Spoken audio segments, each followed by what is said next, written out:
I'm Ketki. And I'm Sanaya. And we're Thinking People. Today we're thinking about the cult of me time and how 5 years after the pandemic, our relationship with time has changed. We explore how we perceive this time, why we choose to spend most of it alone, and what makes up our diet of social interactions today. Life moves fast. Tune in to think about it. Hello. Welcome to Thinking People. It's the first episode of 2025. Ketki, how are you feeling? I'm feeling good, excited. How are you doing? Good, energized for a new year of thinking, and for our first episode, in which we will be exploring what we're calling the cult of me time. The idea for this episode really came from a recent Atlantic feature, which explored a growing trend of people in the US shunning social interactions, increasingly preferring to spend time by themselves, preferring solitude over the messiness of social interactions. And this is a phenomenon that's had deep social, economic, and political ramifications in the US. But it's 2025. We're 5 years passed from the pandemic. In India, the structure of our lives has also completely transformed. There are more and more things that keep us alone in our houses, in the name of convenience, exacerbating this need to be alone, right? So we have Blinkit on the one hand, which is promising us convenience, and we have social media on the other that's taking control of our attention. So we're asking ourselves, how are we spending and perceiving our time after an extended period of isolation or lull in our lives? What's making us crave more me time at this juncture? So to kick things off, what is me time to you? So actually, before we get into the question, I did want to bring up one other thing just to give some more context from the article that we read, because I feel like you said, it's very eloquently shaped, or very eloquently spoke about the modern condition, the modern, how we're living our life. And like you said, it basically talks about how over the years, more and more Americans have wanted to spend more time alone or are spending more time alone. And obviously we're not in America, we're here in India. But I think that there was a lot that we could resonate with. But essentially in a particular survey, they asked people in the US, why is it that more people are dining solo? Why, they're not getting out of their house as much? And the number one reason was me time. Mm-hmm. And I think that got us thinking about how much me time we need, essentially. So to answer your question, how do I define me time, or what is me time? What is me time to me? I think there's two things. It's sort of there is the ideal of what me time should be, which is essentially it's me by myself, and I'm in it's solitude essentially, where I'm sort of enjoying my alone time, and I'm reading all the books. Maybe I'm watching some movies, maybe I'm writing, maybe in my head I'm working on my passion projects, and I'm just sort of spending time by myself, but also kind of making the most of that time in a sense. And I do some of that. I try to do a lot of that. I often go on walks by myself, and I listen to music and all of that. It's all a part of me time, I suppose. And then there's the other me time, which is the one that you don't really fantasize about in your head, but is usually how you end up spending most of your time alone, which is more than often on a phone in your bed, scrolling social media. Bed rotting, brain rotting, doom scrolling. Essentially. Mm-hmm. Essentially. Or, doing some kind of chore, which I still categorize in a sense as me time. I categorized errands as me time as well. And I was actually shocked that I think of it as me time in the year 2025. Yeah. So to me, that's how I categorize me time. What about you? So, that whole idea of making the most of your time is very interesting. Like what you said, when I'm making the most of the time that I have available, I think of that as me spending me time. Yeah. Which is, it's an interesting sort of assumption or illusion that we have, which is that, if if we aren't doing a certain set of activities in a certain way, that's not making the most of our time or the best use of our time. So I think when I started thinking about this, what really struck me was that, wow, like me time is so like precisely and narrowly defined. So I was trying to give it a definition, and what I came up with was time usually spent alone on predefined activities that one finds enjoyable, that will help rejuvenate a person, typically an antidote to the pressures of modern life, being constantly available and having to attend to a litany of social interactions. So I mean, I wrote this and I thought, oh wow, like it's such a specific thing, but it came so naturally to me. Like this, it was just sort of sitting in my head. Yeah. And I'm like, okay, what theoretically speaking, forget how I actually spend my time, because like it's those three things: bed rotting, brain rotting, and doom scrolling. I did that 2 hours ago when I was waiting for you to come here. Yeah. You know? But in an ideal world, this is what me time is, according to me. So one category of me time is any creative endeavor that I would like to spend my time on, whether it's reading, writing, or drawing. Like I'm like, this is one type of activity that translates into me making the most of my time. Then there is entertainment, which is watching a movie or TV show, listening to music, or listening to podcasts. Again, it's me time only if I'm doing it alone. Then there is self-care routines, skincare, spas, pedicures, going for walks. Right. And my last category was errands. And I've written, I can't believe I think of this as me time. But I'm like, you know what? The errand in a structured way allows me to pass my time while feeling like I'm getting my life under control. So it is doing that thing of helping me rejuvenate from whatever other pressures I think are around me. But I also think this way of thinking about time is kind of deranged.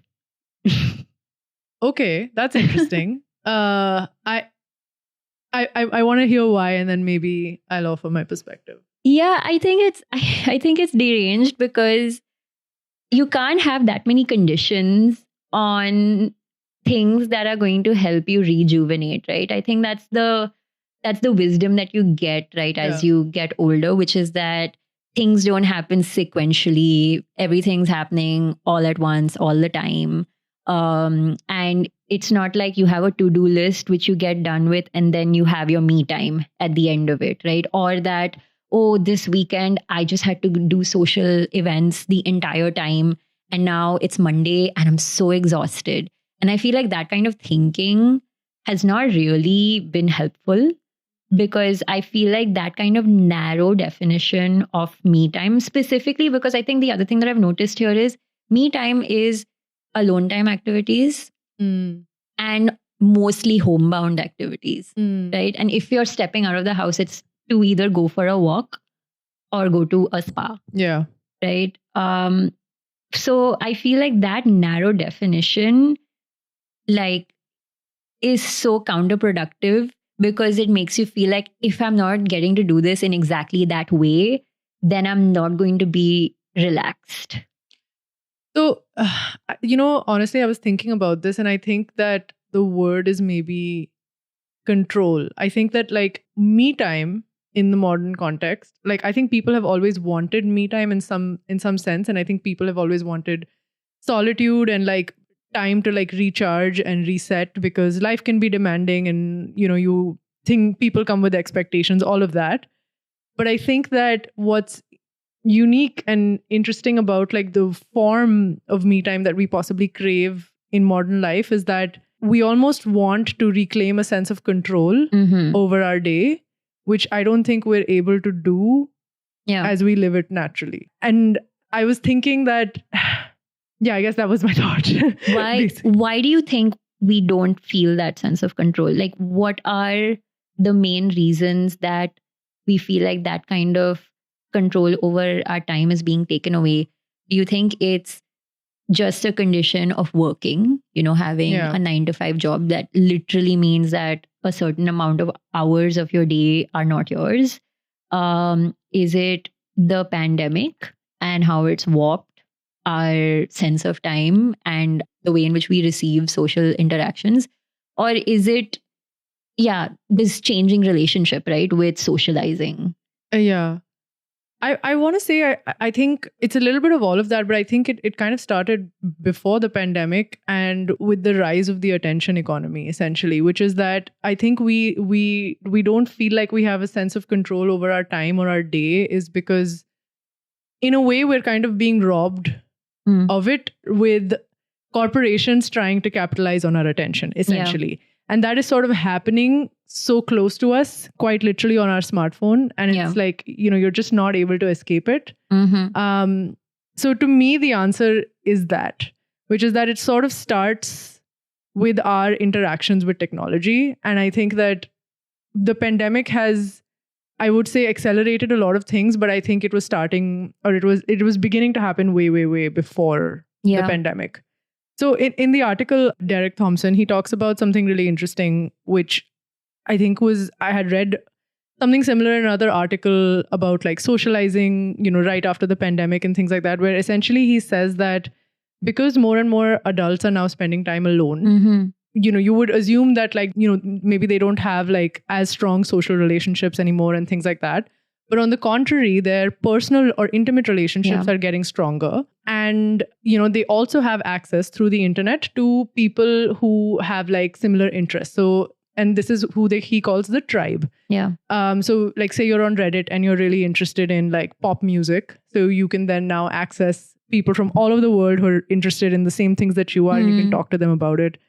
So you have this tribe, which is like kind of like unknown people that you can have conversations with. And then you have your personal intimate connections. Yeah. But then he says that the one thing that is missing, which is really, really crucial, is the sort of middle rung of social connection, which is familiar, but like not intimate relationships. Correct. Yeah. Which is essentially with people who live around us, who live in our like sort of society, live in our neighborhood.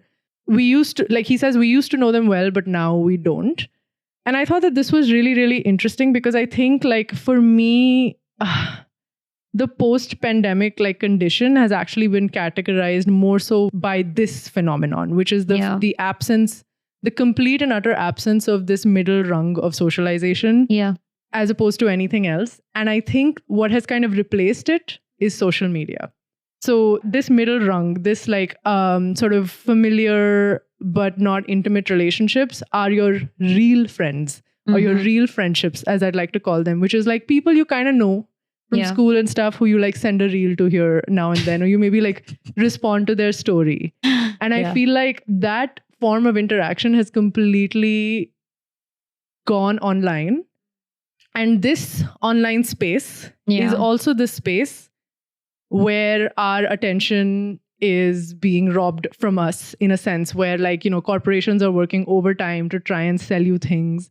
And this online space is, engineered to be addictive. Yeah. So of course we don't feel in control of our time. Or like energetic about another social interaction. Exactly. After being stimulated your entire waking hours. Yeah.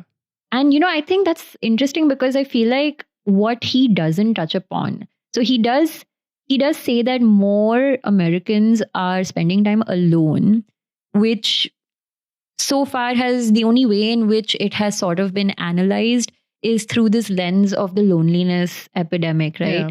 And he cited some statistics that said that, while the number of people spending time alone has been rising, the number of people reporting that they are feeling lonely, that's kind of stagnated. Yeah. Which basically means that the people who are alone aren't feeling lonely, but loneliness is a very like healthy response, right? To the lack of connections, the lack of support, community. And it's the thing that I think he said makes you get off your couch and leave your house.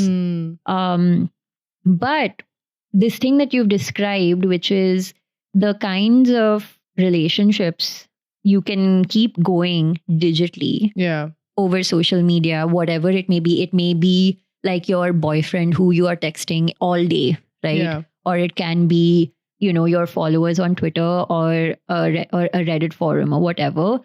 you're alone in your room, sure, physically, but you are consistently engaged with these people. So, like, are you really alone in those instances? Because you're constantly connected with someone or the other. Yeah. And if you're talking about an IRL interaction, that is going to be over and above your day long connection with all of these people who are in different parts of the country, different parts of the planet. So you're already tired, and then you're basically focusing your energy on one type of interaction. Yeah.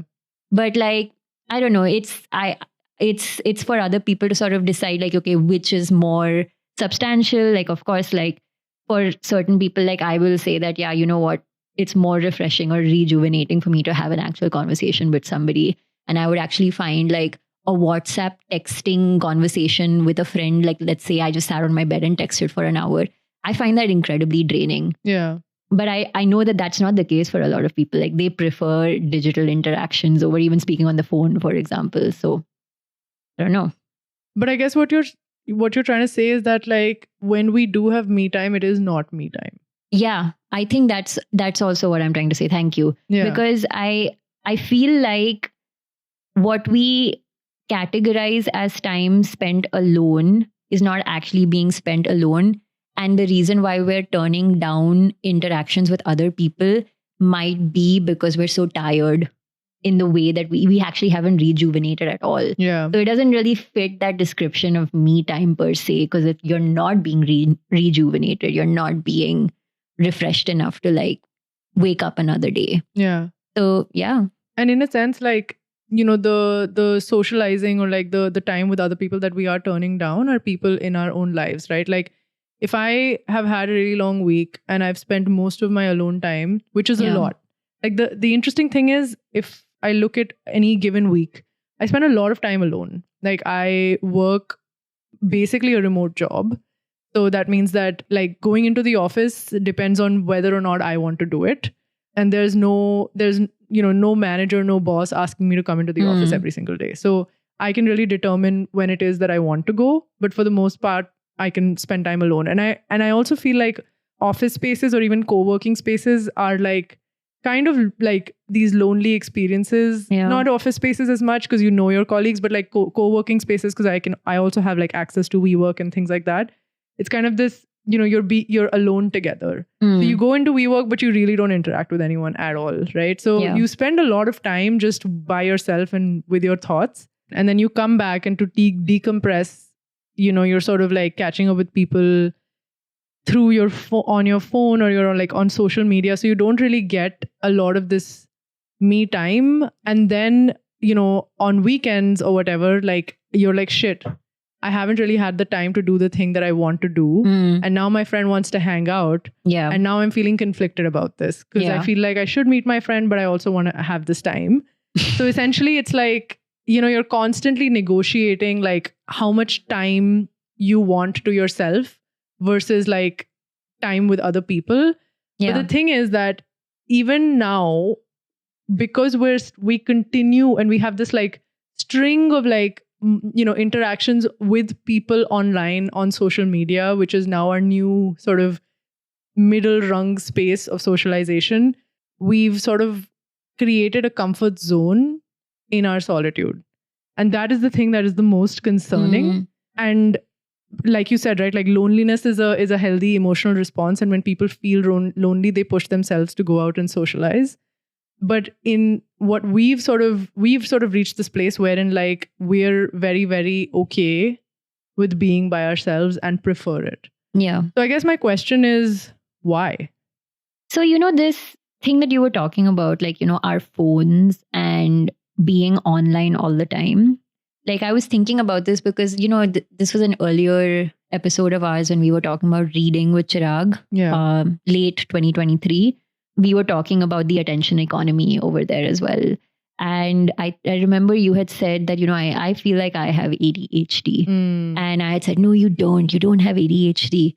And many a time, especially when I'm alone, I find myself like starting one thing on my laptop for work without realizing it, having taken out my phone to look at something, deciding that actually I don't want to look at my phone anymore, going back to my laptop, and then realizing that, oh, the reason why I took out my phone was because I had wanted to look up something on my phone. Yeah. But because I picked up my phone, I went to the New York Times Games app and then spent 15 minutes randomly doing a crossword.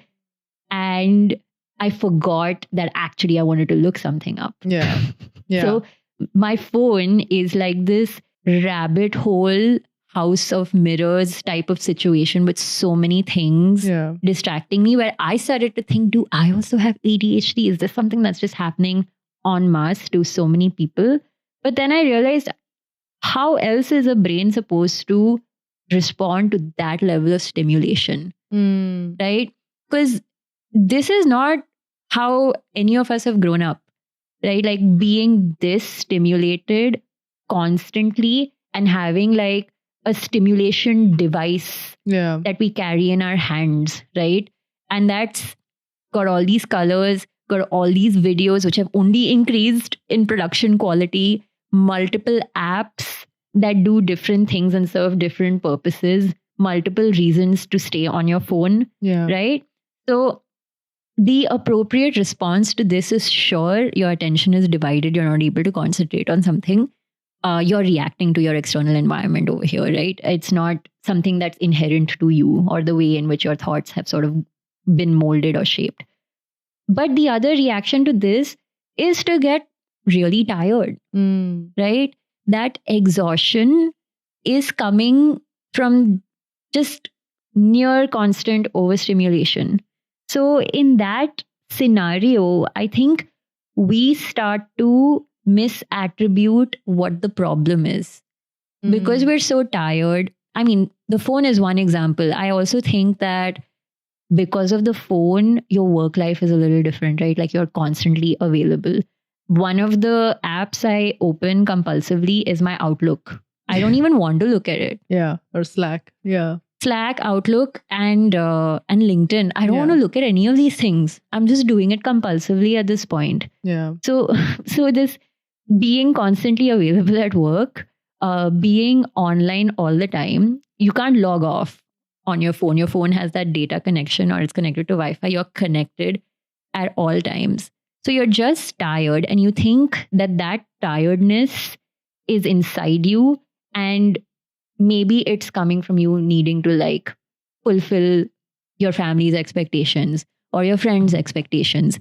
And in that scenario, I think when that happens, I think it's a lot easier to say no to a plan than it is for you to try and rewire your brain chemistry and the way in which you're using your phone and your dependence on various apps. Yeah. So I think that there is some amount of misattribution happening.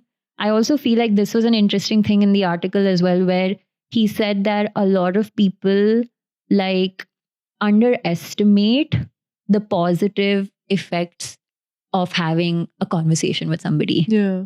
Right? Like there was that experiment in which they randomly told commuters, you either sit in your train and don't talk to anybody, just like keep to yourself, or you turn to your neighbor and even if they're strangers, just have like any kind of conversation with them. And even people who like self-identify as quote unquote introverts found that from a 15-minute interaction, they were feeling better. Yeah. So I, like so many times when I'm sitting in a cab, I do not want to be having a conversation. Or like, I mean, I know that this is a completely different context. I don't think women in Delhi want to go around striking up conversations with strangers. But I do assume that it's a more peaceful, pleasant ride if somebody doesn't talk to me. I walk past my neighbors and avoid eye contact with them. Yeah. Because for some reason, I think that I'm going to get irritated if they want to stop and talk to me, and that I will somehow feel better if I can just, continue listening to my songs until I get to where I need to go. Yeah. So yeah, I think it's that combination of, taking all the tiredness that comes from every other like digital overdose that we're having, and kind of like throwing it onto our social interactions, and believing that because you're so tired, you don't want to interact anymore with somebody. You are better off just listening to music, for example. So in a sense, what you're kind of saying is that we feel that, or the idea of interacting with somebody random on the street or with your neighbor feels overstimulating, or like it could overstimulate us in a sense. Is that like, or it's too much, like I don't want to deal with that? Yeah, it's like I'm already overstimulated. I already have things happening. I don't want to do this. I just booked my Uber. I don't want to stop and have this conversation. Yeah. It's like this imaginary urgency as well, that I mean, there's something that I always feel like I have less control over my time. But this is counterintuitive, because even when you were describing that, I spend most of my time alone, I go to WeWork, that is, funnily enough, the outcome of having way more control over Your time. It's like our employers have said, we don't need you to come to office anymore. Here are the 8 hours that you need to put in. Yeah. Do with it what you will. And we're like, oh my God, I feel like I'm in an ocean and there is no raft and I'm kind of drowning. And that's what that kind of control feels like. Yeah. So yeah, I find that very interesting. And you know what? With time, I've sort of realized is that like I don't want to have control over every aspect of my day. I want someone, I do actually want someone to call the shots for me and tell me like where to be from 9 a.m. to 6 p.m. from, Monday to say Wednesday. Because I still won't work 5 days a week. But, I do want that actually. Yeah. And I think I was telling you this at some, like maybe last week or something, but I do feel like for me, the post-pandemic condition is that I've often felt like I'm leading some kind of like, my life is not real. Like I'm leading some kind of like pseudo life. Like in the sense that I think that the life that I'm leading is very, very insular. Like, and again, I keep coming back to that same point because I just feel like it touched upon something so real for me, which is that like for me, most of my interactions are with like my close peers, people I already have connections with, or the internet community that I'm a part of. And I don't feel like I'm a part of society as a whole. Yeah. Because the internet community, it's like, it doesn't feel the same to me as, I remember myself being like in 2018, just sort of walking down this, and I know this wasn't in India, but like it was in LA or whatever, but you're walking down the street and you just randomly have a conversation with the barista, and it's not like a prolonged conversation. It's maybe like a short, like, hey, how are you? And I'm good. But like somebody acknowledges your presence in the outside world. And there's something kind of validating about that. Like it does charge you. It does make you feel a part of the whole. And I think we need to feel that on a day-to-day basis. Yeah. And I just don't think that we've been able to since the pandemic at all. We need to make society friends. Yeah. We need to join a class. Yeah.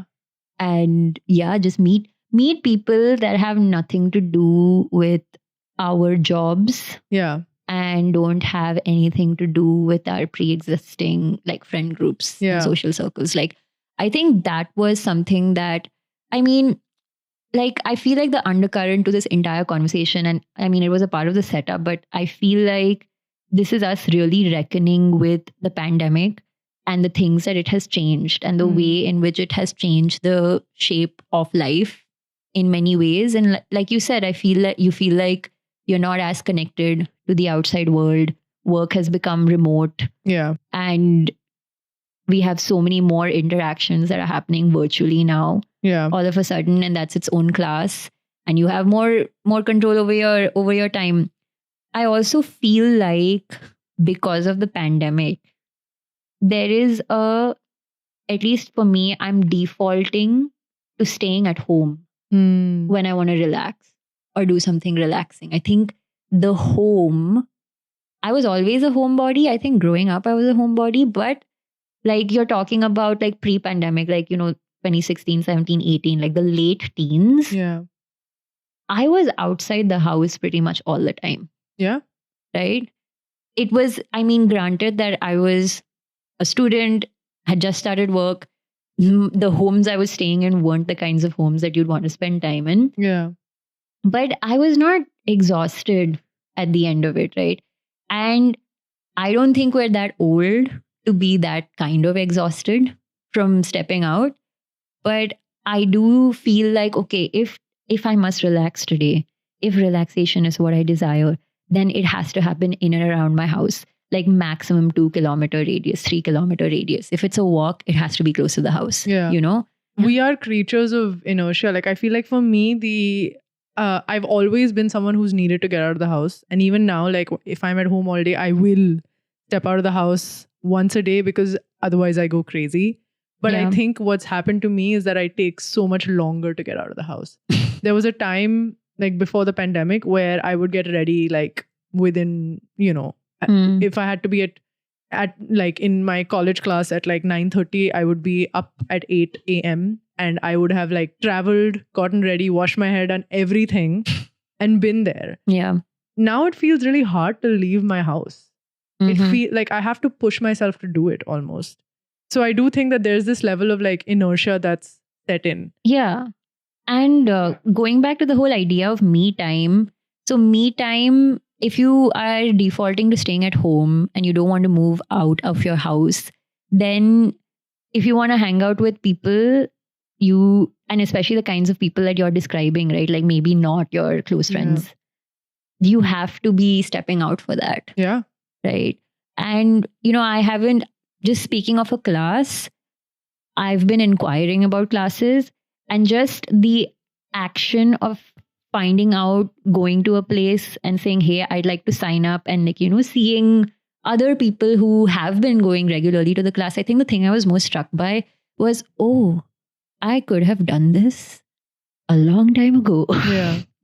But that inertia that you're describing has lasted 4 years. Yeah. Right? Yeah. And here's the thing. I feel like there's a lot of things which have happened since the pandemic, which I feel like, again, Derek Thompson touches upon in his article, but I feel like is very much a lived reality for us. And in many ways on hyperdrive in India, which is that there is an entire economy which has set in, which is now catering to us Yeah. being at home. Correct. Like the world of business understands that people are now going to spend most of their time at home. So wouldn't it be so convenient if we just were able to deliver everything to them at home? And like in India, we have your 10-minute delivery apps like Blinkit and Zepto and whatnot, which, we've been talking about so much, where like this is Yeah. this is just an entire ecosystem wherein you don't have to leave your house for literally anything at all.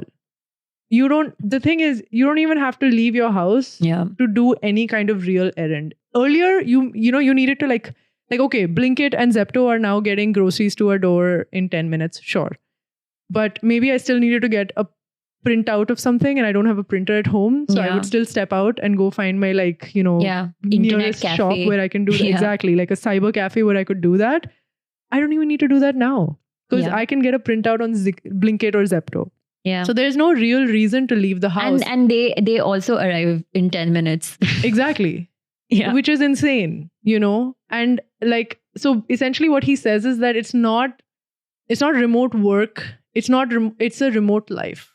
Mm. And I remember reading that term and just feeling quite sad Mm. because I was like, this is completely antithetical to who we are at our core as human beings, Yeah. which is that we're a social animal, and like that's how we've evolved very like over the years to be. And like we've always needed that tribe. And I think in a very, very short period of time, Yeah. the structure of the world or our economy, etc., has rendered us, spending more and more time isolated and alone. So what does that do for our brains? Mm. What does that do for our relationships? What does that do for just our experience of reality? Yeah. No, and I feel like just going back to an earlier point that you mentioned, which is, feeling a sense of control is what motivates and activates the desire for me time, Yeah. right? And I think there's also like this perception of me time being like time that you have to sort of while away. Yeah. And at least for me personally, if I have time that I have just whiled away, I don't feel relaxed because I'm like, where the hell did that time go? Yeah. And I think that what something like Blinkit sort of does, under the garb of giving you your time back, under the garb of making things more convenient for you and giving you more control over the 30 to 35 minutes you would have spent going somewhere to buy groceries and then bringing them back, is that like you are less able to plan things out. Yeah. And planning is the tool for feeling that kind of control, right? So, like in an ordinary world, you would know Saturday and Sunday, I have 2 days. I need to do groceries. I need to do laundry. I also need to read something, let's say, and I have to go for dinner somewhere. I feel like if someone told me you have to do these 4 or 5 things on a weekend, I would get overwhelmed at the thought of this. Yeah. When in like a few years ago, I was doing this, in my mind, I would just say that, all right, Saturday morning, get the groceries. Saturday afternoon, work on that thing you need to work on. Sunday night, meet the friend you're supposed to meet. Like you were able to like portion up your time, portion up your day into different like sections and then figure out how to spend your time. You're able to plan things out a little better. What happens here is, in all probability, I will not do my laundry in that weekend. Yeah. I will probably meet the person I need to meet. And at like 10:30 p.m. on Sunday, because I realize tomorrow's Monday and I don't have groceries, I will place a Blinkit order. Yeah. And I will feel like shit because I had no control over the past 2 days. Yeah. And Yeah. then the one activity that I did do, which was the socializing, I will be resentful of it. Yeah. Because it took away from your me time, basically. But that was the best thing I did that weekend. Do you want to? I feel like you need to recount your recent grocery experience. I mean, like this was a situation that happened just a few days ago, in which like I have a flat share situation. We had to order groceries. We needed to order vegetables, and it was my turn to order. And I sit and fill up my Blinkit cart and I order a bunch of groceries. And I'm also traveling over the weekend. So I needed to keep in mind that, I'm only here for the next 5 days. So what will I need for 5 days? And I ordered a whole bunch of groceries. The groceries arrive and I open the fridge and there's like a vegetable tray filled with vegetables. Like I had ordered one gobi and now I'd ordered a second gobi. Like basically there are 2 gobis inside, but essentially my flatmate had forgotten that he had ordered vegetables. And we just had double the vegetables. What do you make of this? Like this is an insane situation. Because if you actually stepped out and like did labor to get... You would remember the vegetables. You would remember that you bought these vegetables. You would not. I mean, if you forgot that you walked to the market and bought a cauliflower and came back and put it in your fridge, if you forgot that, it would be very worrying. Yeah. But yeah, you're tapping on your phone. This was just a few more taps. Yeah. What's a few more taps? Why should you remember it? So yeah, I know I do agree that I think adding to the constantly being online, constantly being stimulated, hybrid work, remote work is the convenience economy. Yeah. Which has constructed a life that has the sort of veneer of more control. But in fact, it's taken away the guardrails that made you actually think more judiciously about how you were spending your time. And all of it has sort of come together to brew like this perfect storm in all of our heads, which makes us think that, oh my God, you know what? That friend who sent me a WhatsApp saying he wants to catch up. Yeah. I don't want to respond to that right now. And so, and I also think that this sense of control or the idea of convenience, like both of those things, I think go hand in hand and they spill over into other aspects of our life as well. They're not simply just informing how we live our day-to-day lives or what our expectations are from a day, but even what our expectations are from relationships. So I was watching an interview of Derek Thompson on, I think, CNN or something like that. And in the, like, he's sort of explaining this article where he's talking about Americans spending all this time at home alone and why that's not great, blah, blah, blah. And an overwhelming number of comments on that particular video are just, they are just coming from a place of like, this man has attacked my very existence and he doesn't get why I'm spending time alone. And most of those comments are, I want to protect my peace. I do not want to engage with toxic people. I like read the word toxic like 20 times. Yeah. I don't want to speak to people who, like there's like MAGA supporters out there or whatever. Or I don't want to, like I tried reaching out to people, but I was rejected. So now as a response, I'm just going to be at home all the time.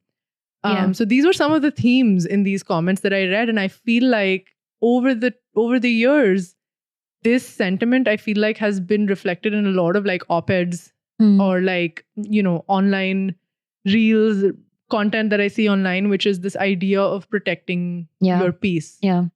But human relationships are extremely messy. Yeah. And unfortunately, you can't always protect your peace. You shouldn't also. Yeah. Your peace should be disrupted, And if protecting your peace is like curating your social interactions such that you will never feel stressed out ever, like that's not emotionally like healthy or nurturing or good for you at all.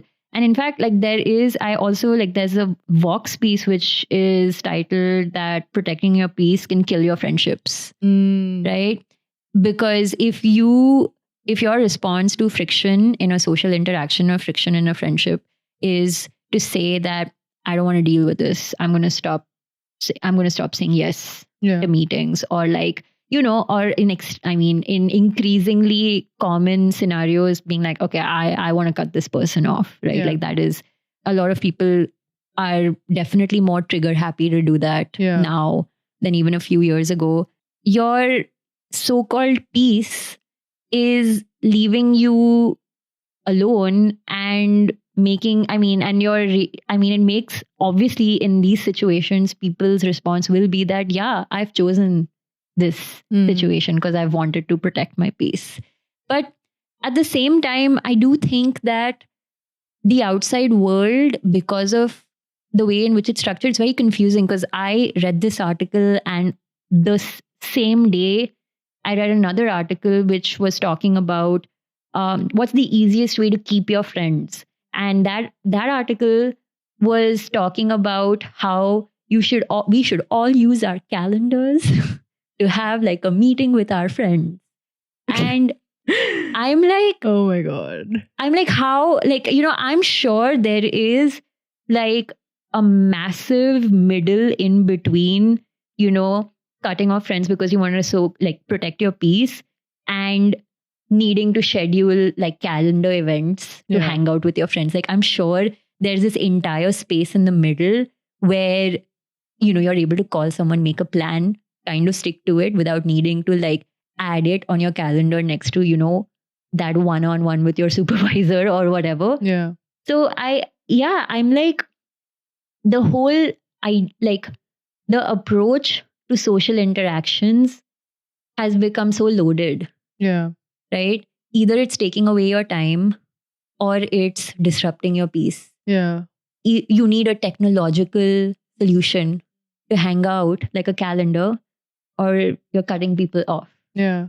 So I feel like there has to be an acceptance that even if you put something on the calendar and you decided to meet someone for like 2.5 hours, but maybe you just had a nice time and the afternoon hang turned into an evening hang, which turned into a dinner plan.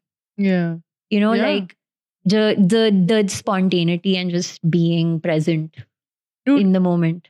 My parents, they describe the culture of dropping by, which was very, very prevalent in their childhood, Yeah. where they're like neighbors would just drop by and we would just cook up dinner for them and they would just join us for dinner. I can't imagine that being our life, where people are just like, without calling you, without any kind of, I mean, even if someone called you, like I think most people would be resistant to that idea of just like, oh, I already mentally planned that I'm going to do this in the evening and now my random friend has called me and then said they're coming over.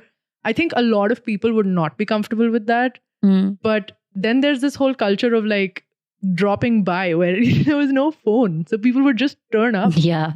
and you just had to like deal with that. Yeah.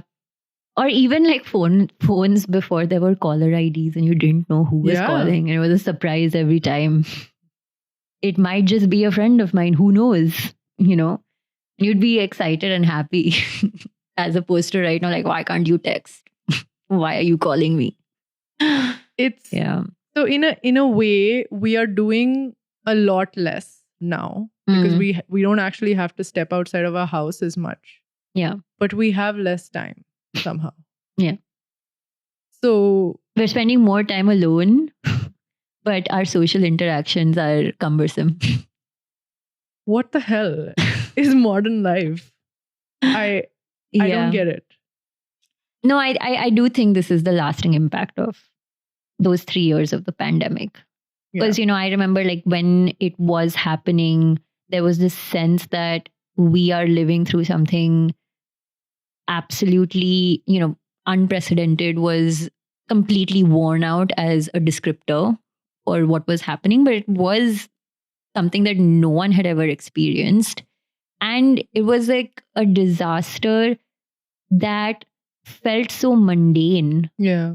Because unless you were working in a healthcare setting or had immediate family members, people living in your house who had COVID and needed, you know, like very dire, urgent emergency support, you were just sort of left to your own devices in your own room, in your own house. Yeah. And what are the repercussions of an extended period of time of just that, right?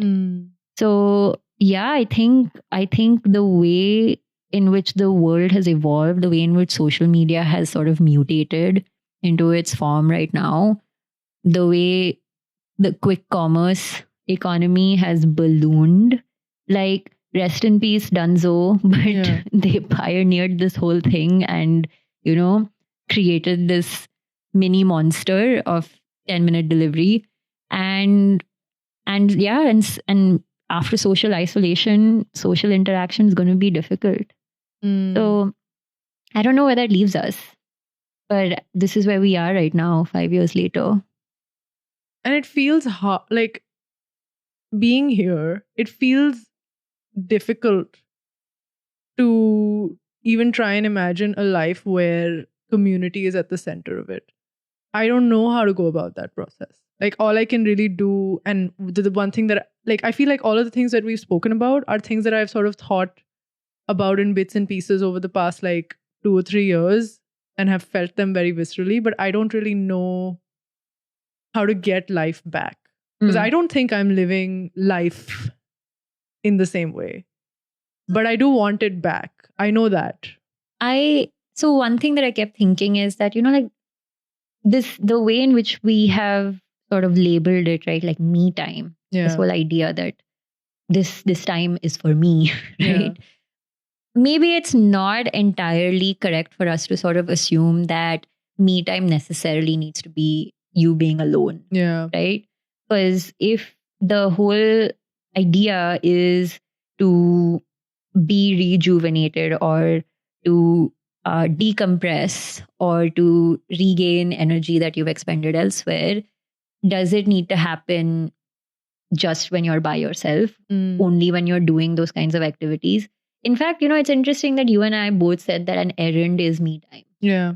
Right? Because I don't think we would have said this 1 or 2 years ago, which basically means that something that was a chore or energy draining, we've somehow, through a change in perspective, turned into something that actually, you know what, it's kind of relaxing. You know what? When I fold my clothes, I feel a sense of achievement. Yeah. Right. And I'm actually ready to start my work day after doing this. So I think that maybe I feel like the only way out of that kind of a quagmire of, do I spend time alone, do I socialize, do I do this, do I do that, is to think that if I spend time with a friend and we had a nice conversation, that actually has filled me with energy. Mm. You know what I mean? And I think there's some conversation around this as well, where people get caught up in catch up traps, where you're constantly catching up with your friends and not making new memories. Yeah. So like, if you like, I think this is something in recent times I've started doing more and more of, which is like, I do want to get on a call with a friend and get the lowdown of the last 3 months of their life. Right. So if it's just like, hey, what's up? How's it going? I've also kind of let up on putting too much pressure on always being connected with all friends at all times, where I'm like, you know what? Is it so bad where your time is being spent in the company of the people who are living in the same city as you? Yeah. That just means you're trying to be more present. Okay, maybe I took more than 24 hours to respond to a text. That's also okay. Yeah. You know what I mean? So I feel like renegotiating that never-ending to-do list in our mind and getting it out of your head that it'll ever be complete so that you can relax. And instead being like, you know what? I did 2 items in my to-do list today. One of them actually made me feel good about things. Yeah. And now I'm just going to relax whether or not shit's over. Yeah. It's been finished. And I will also say that I think that initially when I spoke about that idealized version of me time, right? Like in my head, where it's like I'm cranking out all these like movie scripts, and I'm just like, I'm so productive and I'm being so creative. Yeah. It's in a way me wanting to find meaning in a sense, or feel connected with myself, my world in a way, like where it's like I want to create some kind of meaning. Yeah. Through these activities that I think I want to do, but I don't get around to doing as much. I think that, like we forget that like meaning can be found in like small things. Like, so there's this article on the New Yorker called The Tyranny of Convenience by Tim Wu, where he basically talks about how these things that the convenience economy has taken away from us, which is that something as simple as going to the grocery store and figuring out what kind of apples you like. Like, people used to have these strong preferences for fruit. Like, no, not that one. I like that type of apple. Yeah. That's actually an exercise in expressing yourself. And as a result, finding some kind of meaning. It's not the same kind of meaning as like, hey, I became a writer overnight and I now have a hit movie playing in theaters, but it's a very different type of meaning to be found in just living a life, wherein every action that you do is an expression of your human self. Yeah.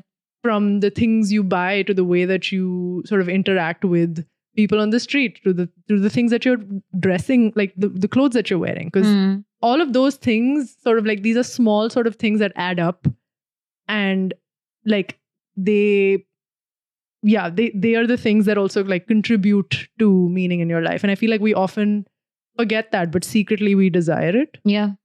I don't know if that makes sense. No, I know what you mean. It's like, basically, are you actively making decisions and choices for your own life? And like, that's where that whole idea of what you said, like these big corporations that are keeping you glued to your phone. Yeah. Or like Blinkit that is telling you that, you know what, the bananas that I have in my warehouse are better because I can give them to you in like 10 minutes. Yeah. You're not able to choose, right, which bunch of bananas you want. So like, you're like sort of letting go. In the trade-off for the convenience is all of those little decisions you would have sort of made on your own, which the ethos of this system wants you to believe is so taxing that you want to outsource it. But actually making those decisions for yourself is, I think those small is an decisions add energizing up. thought. The small decisions you make add up into a big thing. Yeah. We don't know what it is, but it does. Yeah. And the other idea about like me time, and So yeah, this another thing about me time is a lot of people say that, oh, you need to carve it out for yourself. You know, this idea of carving something out as Yeah. like a distinct part of your day. There's this thing, this conversation, this long running conversation I've had with my therapist, in which, she has told me, like, you have to find ways to relax. You don't have to be doing something productive. Like, if you have some free time, you don't need to like reinvent literature or whatever, right? You don't need to do that, or like crank out, as you said, a script. And my response to her usually is, okay, I will try and relax. Yeah. And she says, if you're trying to relax, you're not going to relax. Yeah. Relaxing is not a thing that one tries to do. It's not a thing to put effort into. And when you start doing that, you're not relaxing. Yeah. So it's this whole idea that instead of like carving it out, can it just be a part of your day, right? Yeah. Like incidentally, like the way in which an errand is now transformed into like something that is kind of relaxing. Yeah. And, Commute like, to work. Sorry? Like a commute to work. A commute to work, maybe that doesn't have to be a draining thing. Yeah. So when you start thinking of me time, that must be carved out, that must be cordoned off from other things that you're doing. That's when you're trying to have me time. Yeah. And trying to have me time, much like trying to relax, is defeating the purpose. So yeah, maybe the wisest thing to do is to stop trying to do this so badly. Put on your shoes and just go outside. Yeah. I don't know. Go buy some groceries. Go buy some groceries. I think that's really the main takeaway from this conversation. Yeah. Go buy some Find groceries. joy in the groceries. Exactly. Be a human being. We did an episode on laundry. This is an episode on why you should buy your own groceries. Yeah. All right.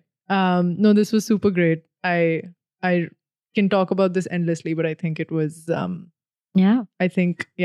your groceries. That's what it's all about. And yeah, thank you for your time. If you've listened to this episode all the way through. Bye. Thanks so much for listening. Thinking People podcast is hosted by Sanaya Chandar and Ketki Sharma. Our producer for this episode is Saurav Das. You can find us on Spotify, Apple Podcasts, or wherever you get your audio content.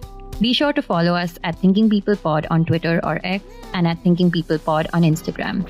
If you'd like to get in touch, write to us at thinkingpeoplepodcast@gmail.com. Stay tuned for our next episode.